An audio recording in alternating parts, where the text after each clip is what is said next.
ನನ್ನ ಹೆಸರು ಶ್ರೀಮತಿ ಮಲ್ಲಿಕಾ. ನಾನು ಸರ್ಕಾರಿ ಹಿರಿಯ ಪ್ರಾಥಮಿಕ ಶಾಲೆ ಸೂರ್ಯ ದೇವಸ್ಥಾನದಲ್ಲಿ 19 ವರ್ಷಗಳಿಂದ ಕರ್ತವ್ಯವನ್ನು ನಿರ್ವಹಿಸುತ್ತಿರುತ್ತೇನೆ. ಇತ್ತೀಚೆಗೆ 2 ವರ್ಷಗಳಿಂದ ಪ್ರಭಾರಿ ಮುಖ್ಯ ಶಿಕ್ಷಕಿ ಕರ್ತವ್ಯ ನಿರ್ವಹಿಸುತ್ತಿದ್ದೇನೆ.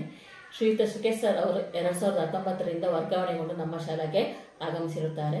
ಅವರು ಸತತವಾಗಿ ಶಾಲೆಯಲ್ಲಿ ಕರ್ತವ್ಯ ನಿರ್ವಹಿಸುತ್ತಿದ್ದು, ಇವರ ಬಗ್ಗೆ ಯಾವುದೇ ರೀತಿಯ ಇಲಾಖೆಯಿಂದ ಲೋಪದೋಷಗಳು ಕಂಡು ಬಂದಿರುವುದಿಲ್ಲ.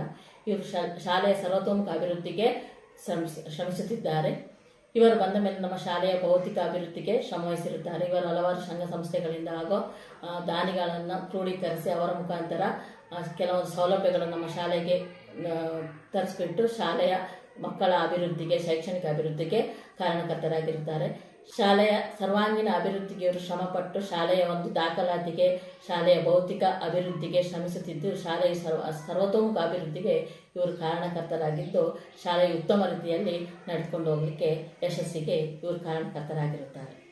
ನಮ್ಮ ಶಾಲೆಯಲ್ಲಿ ಮಕ್ಕಳ ಒಂದು ದಾಖಲಾತಿ ಕುಂಠಿತಗೊಂಡಿದ್ದು, ಇತ್ತೀಚೆಗೆ ನಾವೆಲ್ಲರೂ ಶಿಕ್ಷಕರ ವರ್ಗದವರು ಪ್ರತಿಯೊಂದು ಮನೆಗೂ ಭೇಟಿ ನೀಡಿ ಮಕ್ಕಳ ದಾಖಲಾತಿಯನ್ನು ಹೆಚ್ಚಿಸಲಿಕ್ಕೆ ಶ್ರಮ ಪಡ್ತಾ ಇದ್ವಿ.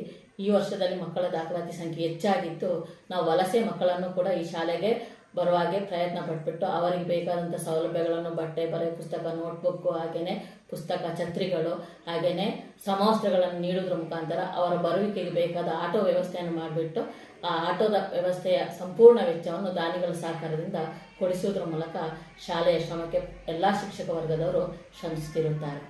ಈ ಎಲ್ಲ ಸೌಲಭ್ಯಗಳಿಂದಾಗಿ ನಮ್ಮ ಶಾಲೆಯ ಅಂದ ಚಂದ ಹೆಚ್ಚಾಗಿದ್ದು, ಮಕ್ಕಳ ದಾಖಲಾತಿನೂ ಹೆಚ್ಚಾಗಿದ್ದು, ಸರ್ಕಾರಿ ಶಾಲೆಯ ಒಂದು ಹೆಮ್ಮೆ ತರುವಂಥ ಶಾಲೆ ನಮ್ಮದಾಗಿದೆ ಅಂತೇಳಿ ಈ ಸಂದರ್ಭದಲ್ಲಿ ನಾನು ಹೇಳಲಿಕ್ಕೆ ಇಷ್ಟಪಡ್ತೀನಿ.